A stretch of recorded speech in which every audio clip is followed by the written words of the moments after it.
Hello students, welcome to science institute. तो भाई हमने कल पढ़ा था डायपोल मोमेंट। आज खत्म कर देंगे डायपोल मोमेंट को भाई। फटाफट से एक क्वेश्चन लिखो भाई, जल्दी लिखो। NH3 का द्विध्रुव आघूर्ण 1.48 डिवाई 1.48 डिवाई, जबकि NH3 का द्विध्रुव आघूर्ण 0.23 डिवाई होता है। क्यों? NH3 का द्विध्रुव आघूर्ण 1.48 डिवाई, जबकि NF3 का द्विध्रुव आघूर्ण 0.23 डिवाई होता है। क्यों? आपको इसका रीजन बताना है भाई। आप लोग भी लिखो। Dipole moment of NH3 is 1.48 Dibai 1.48 Dibai and dipole moment of NF3 is 0.23 Dibai 0.23 Dibai. Why? ठीक, इसका आपको रीजन बताना है कि ऐसा क्यों होता है। दोनों की शक्लें एक जैसी हैं, दोनों एक जैसे दिखते हैं, हम शक्ल है एक दूसरे के, जुड़वा है, लेकिन इनके साथ ऐसा अन्याय क्यों हो रहा है कि इसका तो इतना ज्यादा और उसका इतना कम। देखो भाई, इस अन्याय का एक कारण है, उस कारण को हमें जानना होगा। जानने के लिए कहाँ जाना होगा? डायपोल मोमेंट की बेसिक डेफिनेशन पर जाना होगा। मैंने बताया था आप लोगों को कि डायपोल मोमेंट एक वेक्टर क्वांटिटी होती है, जिसकी एक पर्टिकुलर डायरेक्शन होती है। कहां की तरफ होती है?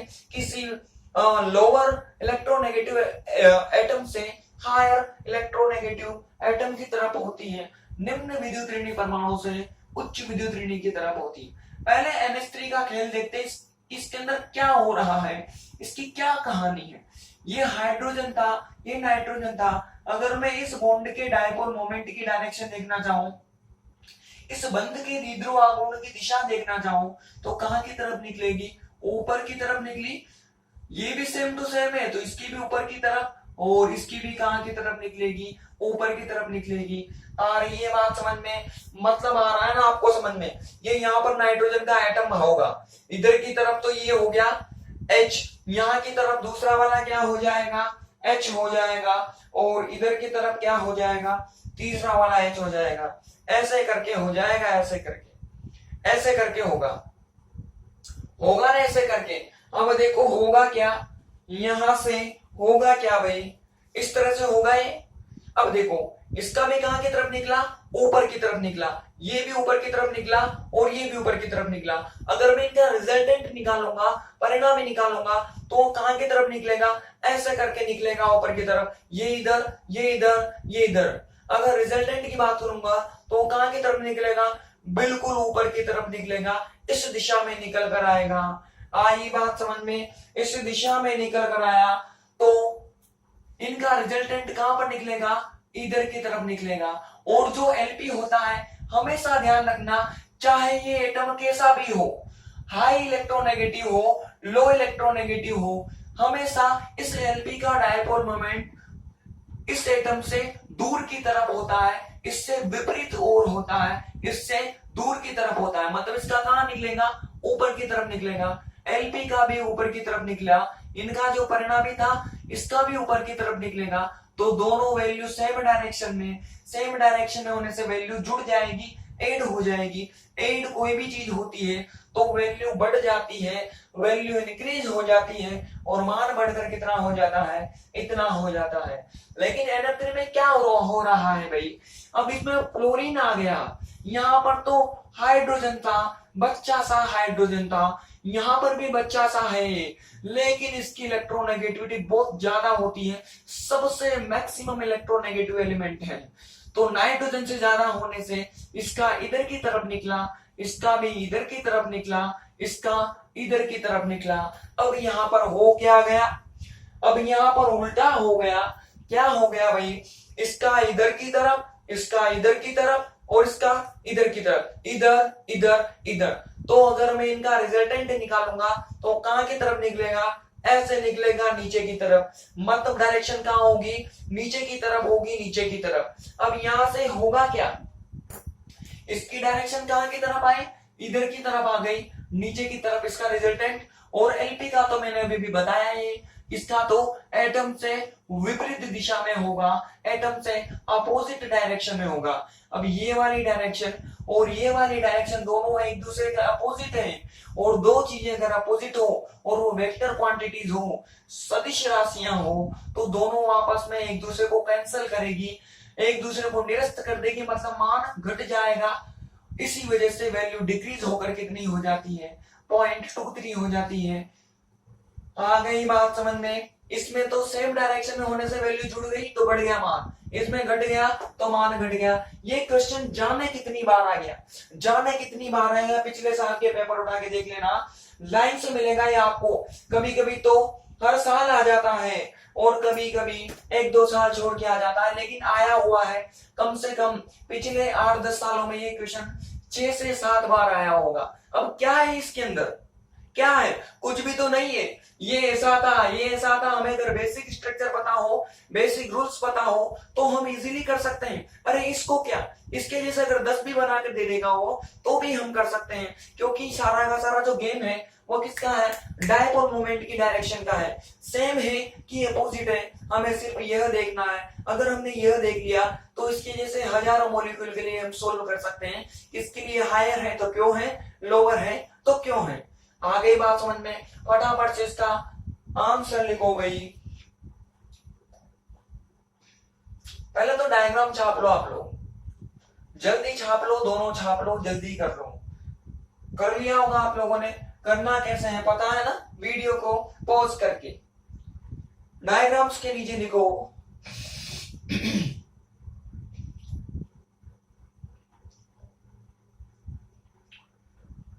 NH3 में, NH3 में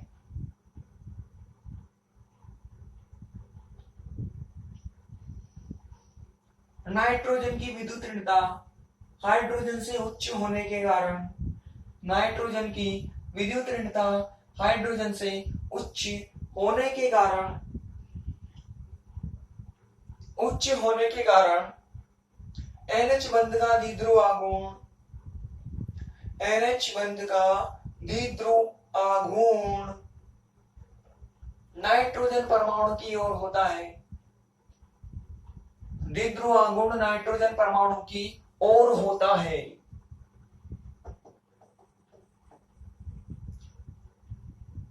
जिससे जिससे इन NH बंधों का परिणामी, जिससे इन NH बंधों का परिणामी LP के द्विध्रुव आघूर्ण की दिशा में प्राप्त होता है, LP के द्विध्रुव आघूर्ण की दिशा में प्राप्त होता है। दोनों की दिशा एक समान होने के कारण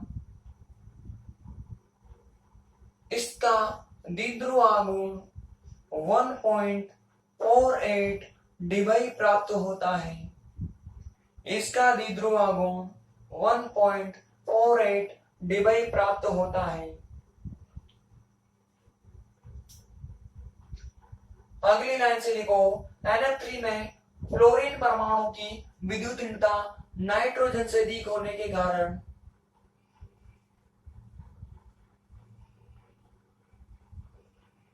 फ्लोरीन परमाणु की विद्युत ऋणता नाइट्रोजन परमाणु से अधिक होने के कारण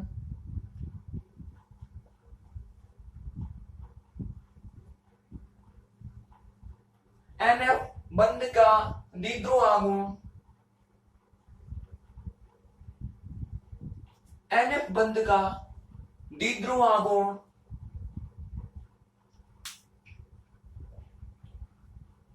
फ्लोरीन परमाणु की दिशा में होता है या फ्लोरीन परमाणु की ओर होता है, फ्लोरीन परमाणु की ओर होता है,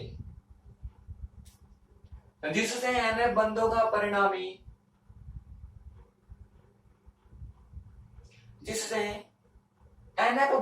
परिणामी LP के द्विध्रुव आघूर्ण के विपरीत दिशा में प्राप्त होता है, LP के द्विध्रुव आघूर्ण की विपरीत दिशा में प्राप्त होता है, विपरीत दिशा में प्राप्त होता है।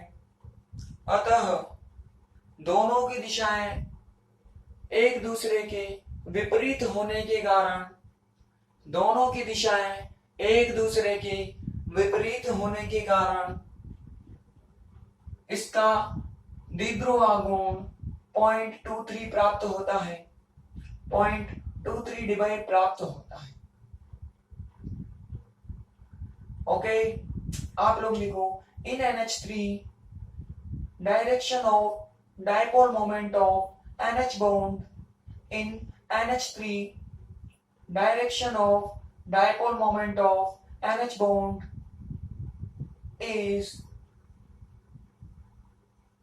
towards नाइट्रोजन परमाणु, towards नाइट्रोजन परमाणु due to its high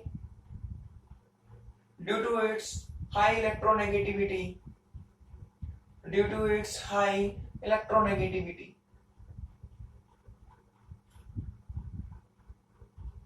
So resultant of NH bonds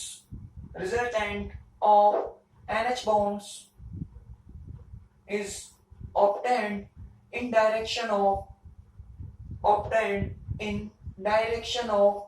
dipole moment of LP, direction of dipole moment of LP.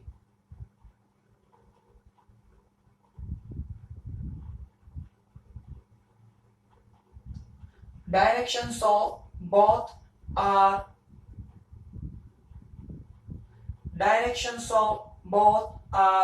in same way. That's why its dipole moment obtained 1.48 dBi.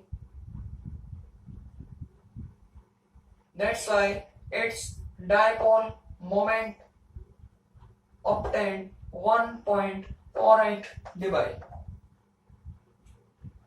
Next line से लिखो इन NF3 direction of dipole moment of NF bond, direction of dipole moment of NF bond is towards fluorine atom due to its high electronegativity.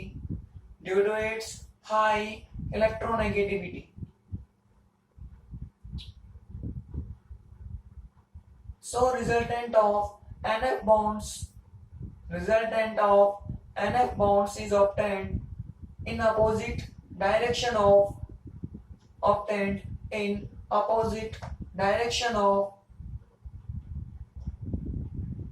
dipole moment of LP. So its dipole moment decreases. Its dipole moment decreases.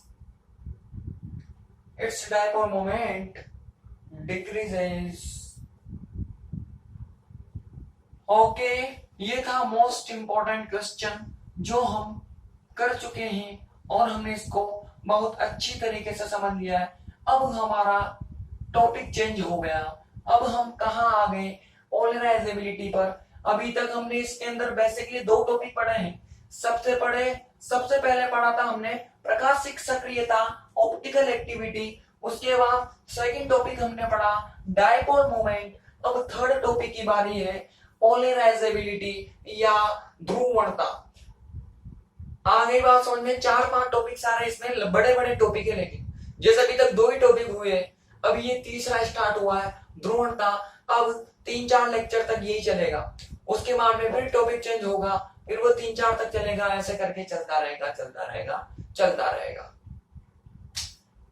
तो अब बात करेंगे हम polarisability की या ध्रुवणता की। अब देखो इसे तो हम फर्स्ट ईयर से ही जानते हैं, हमने फर्स्ट ईयर में पढ़ लिया था ध्रुवणता या ध्रुवण शक्ति, पोलराइजेशन पावर एंड पोलराइजेबिलिटी हमने फर्स्ट ईयर में पढ़ ली थी।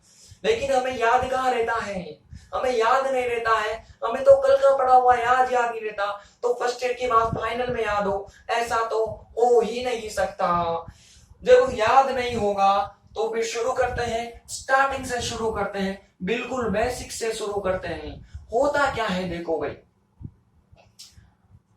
होता क्या है, जब भी किसी पदार्थ को विद्युत क्षेत्र में रखा जाता है या इलेक्ट्रिक फील्ड में रखा जाता है, ये माना कि कोई मटेरियल था, पहले मैंने बनाया इलेक्ट्रिक फील्ड। इलेक्ट्रिक फील्ड बनाने के लिए मुझे 2 प्लेट बनानी पड़ेगी, एक पर टिकाना होगा प्लस और दूसरी पर टिकाना होगा माइनस। आ गई बात समझ में? अरे यही तरीका है ना फिजिक्स में इलेक्ट्रिक फील्ड को दिखाने का, 2 प्लेटें लगा दो, एक पर प्लस एक पर माइनस। अब क्या होगा, यहां से बल रेखा निकलेगी और कहां की तरफ जाएगी, माइनस की तरफ जाएगी।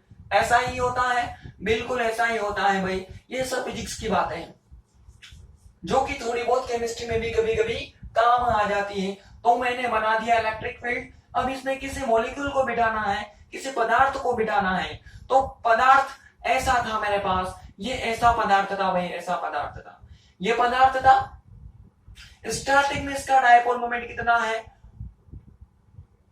इसका डायपोल मोमेंट 0 मान लिया। 0 का मीनिंग क्या है ये समझ में आना बहुत जरूरी है। 0 का मीनिंग है इसमें जो प्लस और माइनस के सेंटर है वो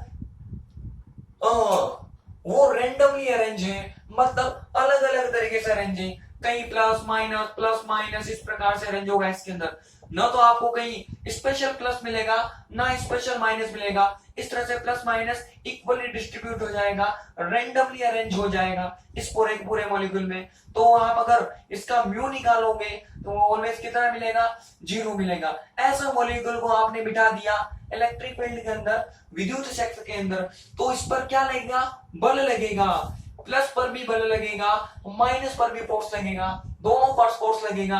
कैसे लगेगा भाई, ये जो माइनस है ये किससे अट्रैक्ट होगा, इस प्लस से, और ये प्लस अट्रैक्ट होगा इस माइनस से। मतलब धीरे धीरे सारे के सारे माइनस यहां से निकल कर कहा जाएंगे, इधर की तरफ चले जाएंगे। बोलो जाएंगे कि नहीं जाएंगे? और सारे के सारे जो माइनस है वो धीरे धीरे इधर की तरफ चले जाएंगे।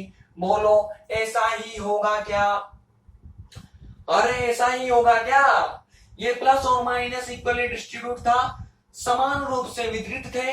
तो मैंने जैसे इलेक्ट्रिक फील्ड में रखा, ये सारे प्लस निकल कर माइनस की तरफ गए, क्योंकि ये इससे अट्रैक्ट हो रहे हैं, आकर्षित हो रहे हैं। सारे माइनस प्लस की ओर चले गए क्योंकि ये इससे अट्रैक्ट हो रहे हैं, आकर्षित हो रहे हैं।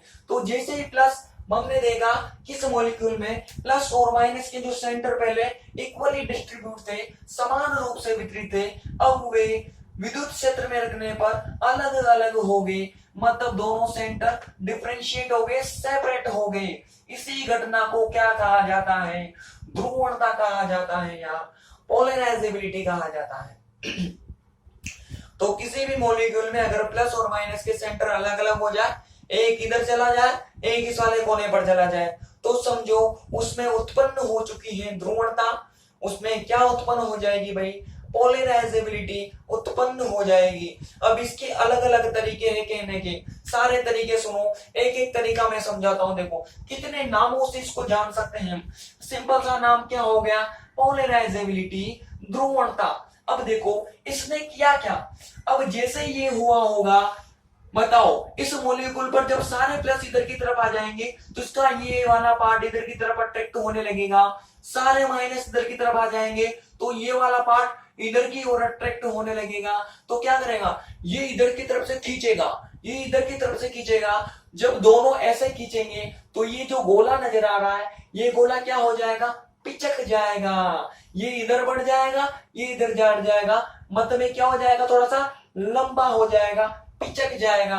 अरे कोई भी बॉल ले लो, मैंने एक गोल बॉल ली, एक राउंड बॉल ली, एक एक एक तरफ से मैंने रस्से से इधर बांधा, एक तरफ से इधर बांधा, अब मैं खींचूंगा तो बॉल कितनी ही रिजिड हो, अगर दो विपरीत दिशाओं में उसको मैं पुल कर रहा हूं, खींच रहा हूं, तो वह पिचक जाएगी, लंबी हो जाएगी। मतलब बॉल में क्या आ जाएगी, विकृति आ जाएगी, डिस्टोर्शन आ जाएगा। इसी कारण से इस ध्रुवणता ने इस अणु में डिस्टोर्शन ला दिया, विकृति ला दी, इसीलिए इस ध्रुवणता को डिस्टोर्शन पोलराइजेबिलिटी भी बोला जाता है।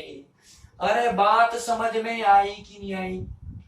ये सारा माइनस इधर की तरफ आ गया था और सारा प्लस इधर की तरफ आ गया था। इस ध्रुवणता ने इसके अंदर विकृति ला दी, तो इसे क्या कहोगे आप? विकृति ध्रुवणता भी कहोगे आप। ध्रुवणता बोल दो तो नॉर्मल बोल दो, स्पेशल बोलना है तो क्या बोल दो? विकृति ध्रुवणता या डिस्टोर्शन पोलराइजेबिलिटी बोल दो। अच्छी बात है, एक नाम पता लगा, दूसरा नाम पता लगाते हैं। पहले क्या था भाई, सारे प्लस माइनस ऐसे पड़े हुए थे, इसमें ऐसे पड़े हुए थे सबके सब। हुआ क्या, जैसे ही मैं इसको इसमें ले गया, तो सपोज करो मैं पहले किस पर विचार करना चाहता हूं, केवल प्लस पर विचार करना चाहता हूं, ऐसे रैंडमली अरेंज थे। होगा क्या भाई, सारे के सारे प्लस चलकर इधर वाले कोने पर जाकर इकट्ठा हो जाएंगे। तो यहां से क्या हो, पहले प्लस जहां इक्वली डिस्ट्रीब्यूट हो रहे थे वो चले चले और इधर वाले कोने पर आकर एकत्रित हो गए।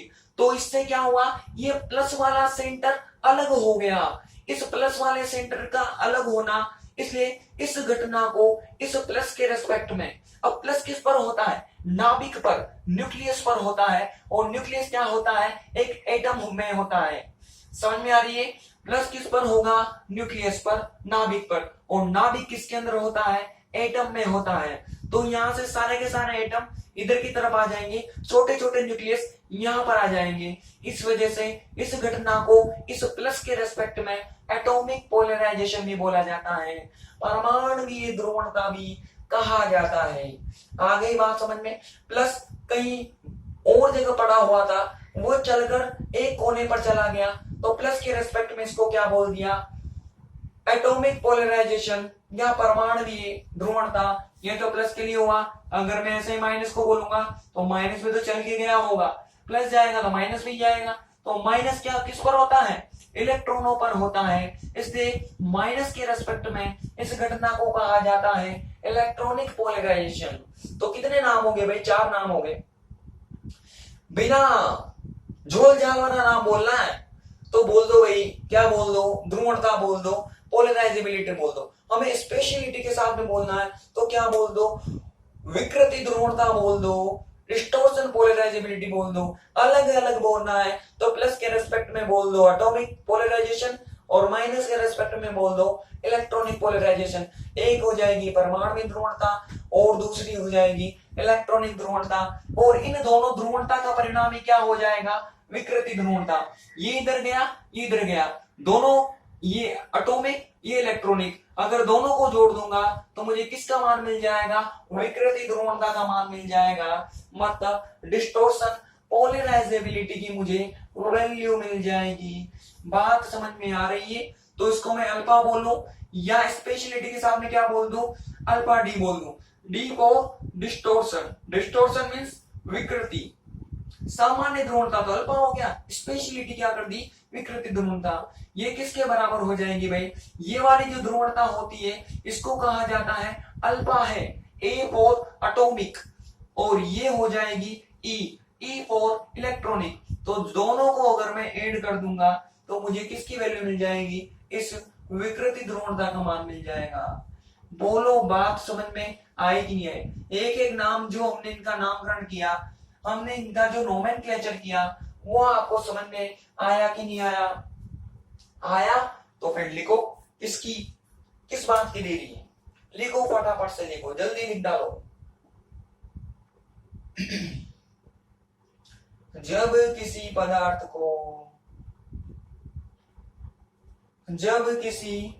को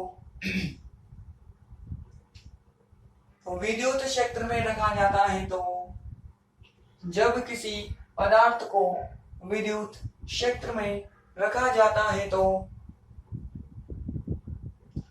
विद्युत क्षेत्र में रखा जाता है तो उसमें उपस्थित प्लस और माइनस के केंद्र, उसमें उपस्थित प्लस तथा माइनस के केंद्र एक दूसरे से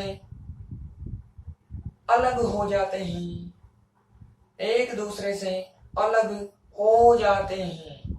यह घटना ध्रुवणता कहलाती है, यह घटना ध्रुवणता कहलाती है,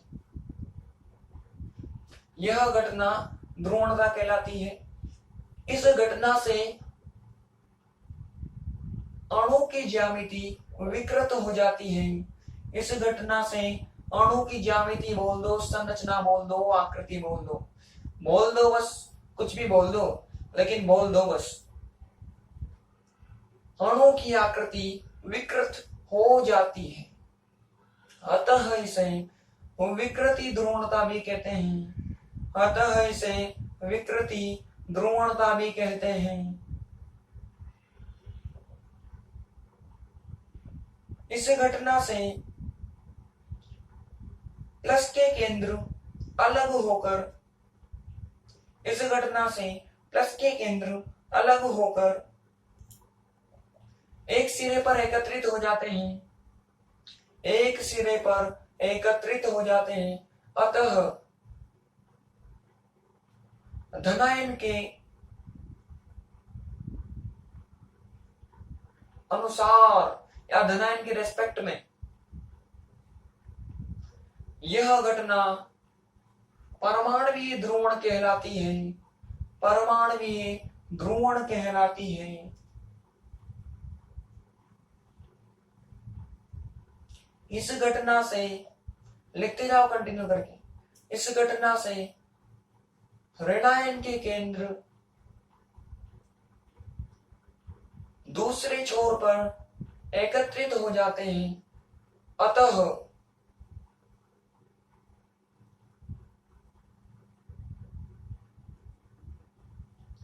ऋणायन के सापेक्ष या इनके रेस्पेक्ट में यह घटना इलेक्ट्रॉनिक ध्रुवण कहलाती है, इलेक्ट्रॉनिक ध्रुवण कहलाती है। विकृति ध्रुवणता, विकृति ध्रुवणता, परमाणुवीय ध्रुवण तथा इलेक्ट्रॉनिक ध्रुवणता, विकृति ध्रुवणता, परमाणुवीय ध्रुवण तथा ध्रुवण का मतलब होता है पोलराइजेशन, मतलब एक ही होता है, बस वर्ड अलग कर दिया। पोलराइजेशन होता है ध्रुवण और ध्रुवणता का मतलब होता है पोलराइजेबिलिटी, मतलब सबका एक ही है, बस वर्ड बदल गया। विकृति ध्रुवणता परमाणुवीय ध्रुवण तथा इलेक्ट्रॉनिक ध्रुवण का परिणाम है। परमाणुवीय ध्रुवणता तथा इलेक्ट्रॉनिक, परमाणु ध्रुवण तथा इलेक्ट्रॉनिक ध्रुवण का परिणाम है। लिख लो और डायग्राम बना लो बगल में, आप लोग लिखो। when a molecule is kept in electric field, when a molecule is kept in electric field, kept in electric field, then centers of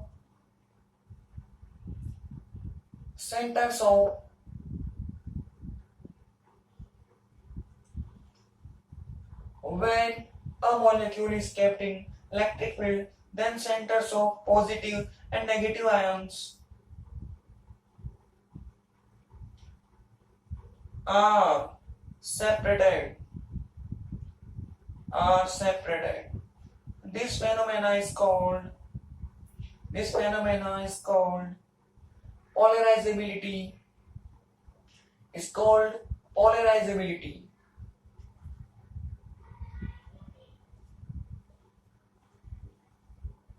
Due to this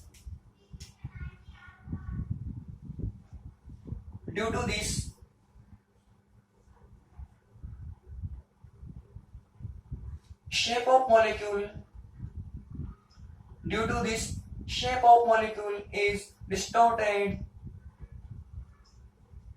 Shape of molecule is distorted.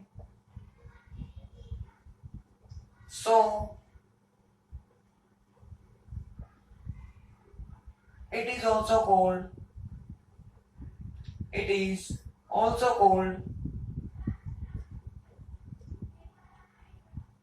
distortion polarizability. Distortion polarizability.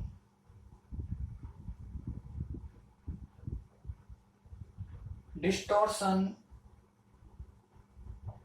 polarizability.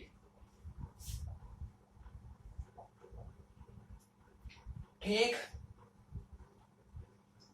Due to this phenomena,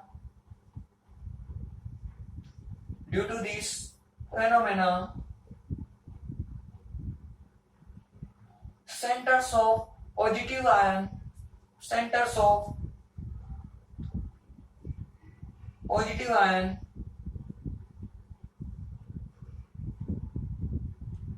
are separated.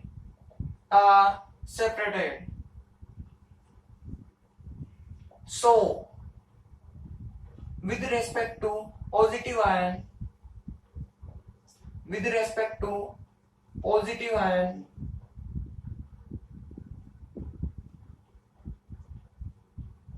this phenomena is called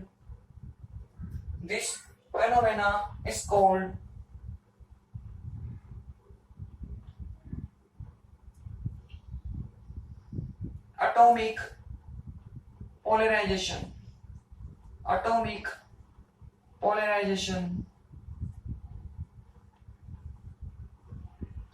Due to this phenomena, centers of negative ion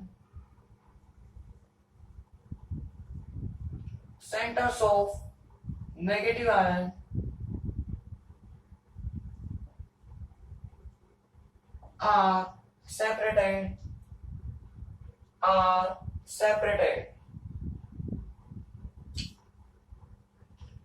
So, with respect to negative ion, this phenomena is called. With respect to negative ion, this phenomena is called electronic polarization.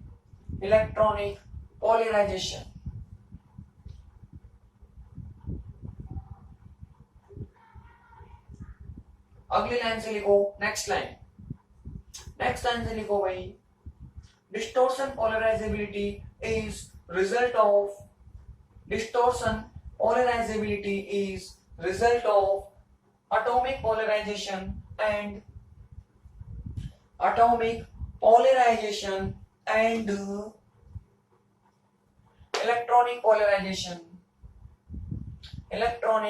polarization. ठीक, कर लो भाई, diagram बनाओ, ये बनाओ, इसका biodata लिखो नीचे की तरफ, फटाफट से स्क्रीनशॉट लो या वीडियो पॉज करो, जल्दी कर लो, फटाफट कर लो, कर लिया होगा आपने। ठीक, अब देखो, एक चीज तो हमें समझ में आई कि जब भी किसी पदार्थ को या किसी भी मॉलिक्यूल को आप इलेक्ट्रिक फील्ड में रखोगे तो उसमें ध्रुवणता उत्पन्न हो जाएगी या पोलराइजेबिलिटी इंड्यूस हो जाएगी। लेकिन इसके अलावा एक चीज और हो रही है, या यही चीज और हो रही है, इसको देखो, पहली चीज हमें किसके रेस्पेक्ट में देखा, ध्रुवणता के रेस्पेक्ट में बात की। अब किसी दूसरे पॉइंट ऑफ व्यू से देखने की कोशिश करते हैं, आगे बात समझ में, किसी दूसरे पॉइंट ऑफ व्यू से इसको देखने की कोशिश करते हैं। पहला पॉइंट ऑफ व्यू क्या ले लिया हमने, पोलराइजेबिलिटी या ध्रुवणता ले लिया। देखो भाई, पहले ये मॉलिक्यूल ऐसा था, अलग अलग जगह प्लस माइनस में क्या हो रहा था, डिस्ट्रीब्यूट हो रहा था, और म्यू निकाल कर देखा तो हमें क्या मिला था, 0 मिला था। लेकिन यहां पर आने से क्या पता लगा, सारा का सारा प्लस एक तरफ आ गया, सारा का सारा माइनस एक तरफ आ गया।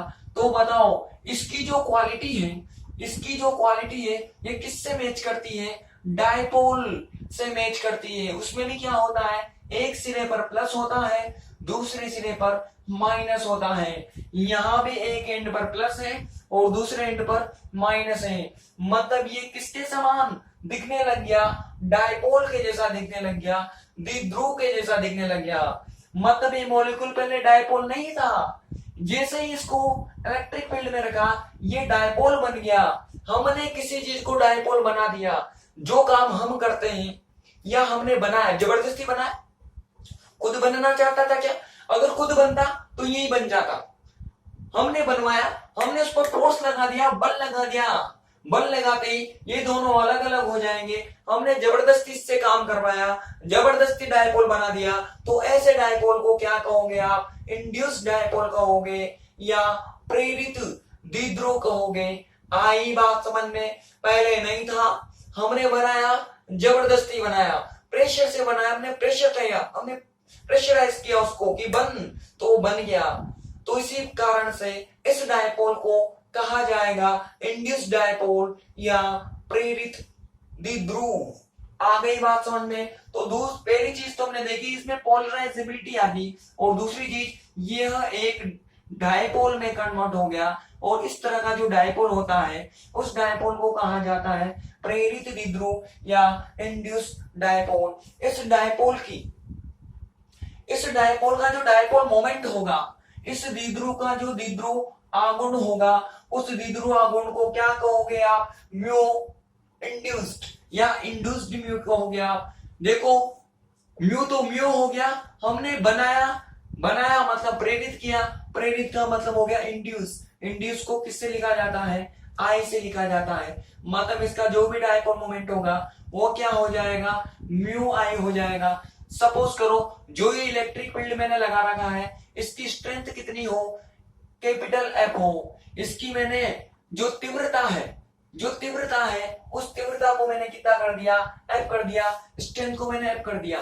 तो ये जितना भी बनेगा, जितना ज्यादा स्ट्रेंथ होगी उतना ज्यादा प्रेशर लगेगा, उतना ज्यादा बल लगेगा, और उतना ही इसका क्या मिलेगा? हमें म्यू मिलेगा। अब आप जानते हो यहां से हमने देखा था, क्या देखा था? Q इंटू डी होता है। अगर ये दूरी बढ़ेगी, ज्यादा बल लगेगा, तो ये इधर की तरफ जाएगा, ये इधर की तरफ जाएगा। मतलब ये डी बढ़ेगा तो यहां से म्यू बढ़ेगा। म्यू बढ़ेगा कब बढ़ा? जबकि मैंने किसको बढ़ाया? इस एफ को बढ़ाया। एफ को बढ़ाऊंगा तो ज्यादा फोर्स लगेगा, ज्यादा फोर्स लगेगा तो डी बढ़ेगा, डी बढ़ेगा तो म्यू बढ़ेगा। तो कहा जा सकता है कि जो म्यू होगा वो इसकी फील्ड स्ट्रेंथ के डायरेक्टली प्रोपोर्शनल होगा। और ये बात आपको समझ में आई कि नहीं आई? यहां से एफ बढ़ाया तो ये बढ़ा, ये बढ़ाया तो ये बढ़ा, तो हम कह सकते हैं ये किसके समानुपाती हो जाएगा? एफ के समानुपाती हो जाएगा। अब सभी को पता है जब जब समानुपाती हटता है, प्रोपोर्शनल को रिमूव कर किया जाता है, एक कांस्टेंट लगाना पड़ता है, और यहाँ पर कांस्टेंट क्या आएगा? डिस्टोर्शन पोलराइजेबिलिटी या विकृति ध्रुवणता कांस्टेंट होगी। अगर यहां से हमें मान निकालना हो, किसका मान निकालना हो भाई? हमें इस अल्फा डी का मान निकालना हो, तो क्या हो जाएगा? म्यू आई अपॉन क्या हो जाएगा? एफ हो जाएगा। बोलो एकदम समझ में आया है कि नहीं आया? एकदम क्लियर है? इसको इधर भेजा। अगर यहां से मैं इस एफ को 1 कर दूं, स्ट्रेंथ को मैंने कितना कर दिया? 1 कर दिया, तो 1 करते ही क्या हो जाएगा भाई? दिस एम्प्लाइज जो अल्फा डी होगा वो सीधा किसके बराबर हो जाएगा? म्यू आई के बराबर होगा। तो यहां से डेफिनेशन निकल कर आई कि नहीं आई? आई। कैसे आई? ऐसे तो बनाई थी हमने, जाने कितनी बार डेफिनेशन बनाई हमने पिछले सॉल्यूशन के अंदर, कि जब फील्ड स्ट्रेंथ 1 हो तो जो भी उसकी पोलराइजेबिलिटी होगी या जो भी डिस्टोर्शन पोलराइजेबिलिटी हो, क्या उल्टा बोलो, अगर फील्ड स्ट्रेंथ 1 हो, यूनिट फील्ड स्ट्रेंथ हो, इकाई तीव्रता हो, तो जो भी उसमें प्रेरित द्विध्रुव आघूर्ण होगा वह उसकी विकृति ध्रुवणता के बराबर होगा। जो भी उसका प्रेरित द्विध्रुव आघूर्ण होगा वह उसकी विकृति ध्रुवणता के बराबर होगा। यूनिट फील्ड स्ट्रेंथ पर उसका इंड्यूस्ड डायपोल मोमेंट उसकी डिस्टॉर्शन पोलराइजेबिलिटी के बराबर होता है। ऐसे करके हमने इसकी क्या बना दी? डेफिनेशन बना दी। आ गई बात समझ में? तो दूसरा पॉइंट ऑफ व्यू, पहला तो देखा ये, और दूसरा क्या देखा हमने? ये देखा। फटाफट से लिखो, इसके नीचे लिखो, ये लिखा होगा आपने, अगली लाइन से देखो। जब किसी अणु को विद्युत क्षेत्र में रखा जाता है तो जब किसी अणु को विद्युत क्षेत्र में रखा जाता है तो विद्युत क्षेत्र में रखा जाता है तो उसमें द्विध्रुव आघूर्ण प्रेरित हो जाता है, द्विध्रुव आघूर्ण प्रेरित हो जाता है, द्विध्रुव आघूर्ण प्रेरित हो जाता है। इसे प्रेरित द्विध्रुव आघूर्ण कहते हैं, इसे प्रेरित द्विध्रुव आघूर्ण कहते हैं।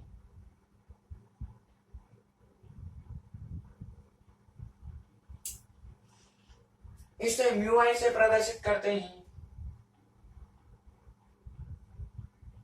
इसे म्यू आई से प्रदर्शित करते हैं।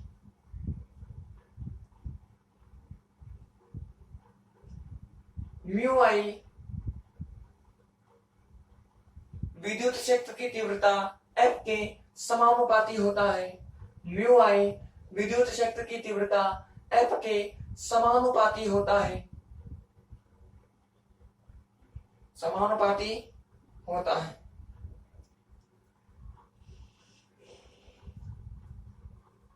कर लो यहां तक। आप लोग लिखो, when a molecule is kept in electric field, when a molecule is kept in electric field,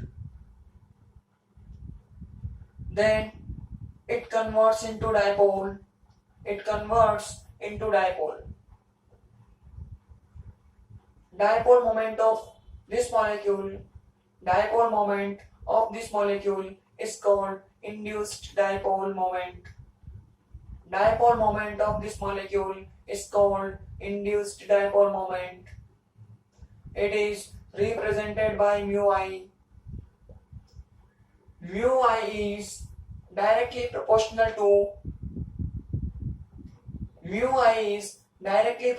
to strength of electric field. Strength of electric field F. नीचे तक कर लो, जल्दी कर लो। आप लोगों ने कर लिया होगा, लिखो इसके नीचे। अतः स्पष्ट है कि जब किसी अणु को इकाई तीव्रता के विद्युत क्षेत्र में रखा जाता है तो जब किसी अणु को इकाई तीव्रता के विद्युत क्षेत्र में रखा जाता है तो उसमें प्रेरित द्विध्रुव आघूर्ण उसकी विकृति ध्रुवणता के बराबर होता है, उसमें प्रेरित द्विध्रुव आघूर्ण उसकी विकृति ध्रुवणता के बराबर होता है।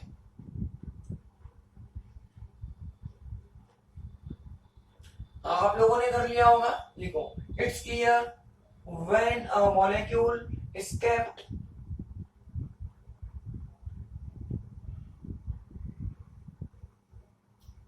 when a molecule is kept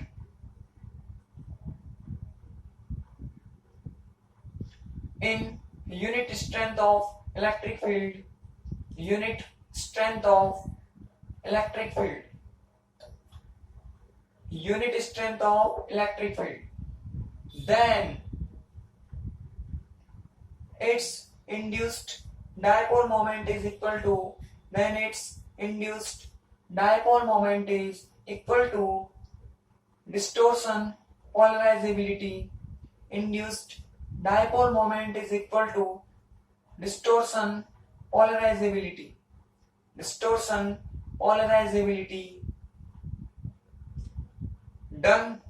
आज के लिए इतना ही काफी है, कल कंटिन्यू करेंगे भाई। कल हम मोस्ट इंपॉर्टेंट टॉपिक पढ़ेंगे, दी मोस्ट इंपॉर्टेंट। क्या पढ़ेंगे भाई? क्लॉसियस-मोसर्ट इक्वेशन। जाने कितनी बार पूछी गई है ये एग्जाम में, लगभग हर बार आती है क्लॉसियस-मोसर्ट इक्वेशन। बहुत बड़ा डेरिवेशन है कल का भाई, तो कल का लेक्चर देखना ना भूले। मोस्ट इंपॉर्टेंट है, मोस्ट इंपॉर्टेंट क्लॉसियस-मोसर्ट इक्वेशन। इस लेक्चर में जो भी दिक्कत हो कमेंट करना भाई।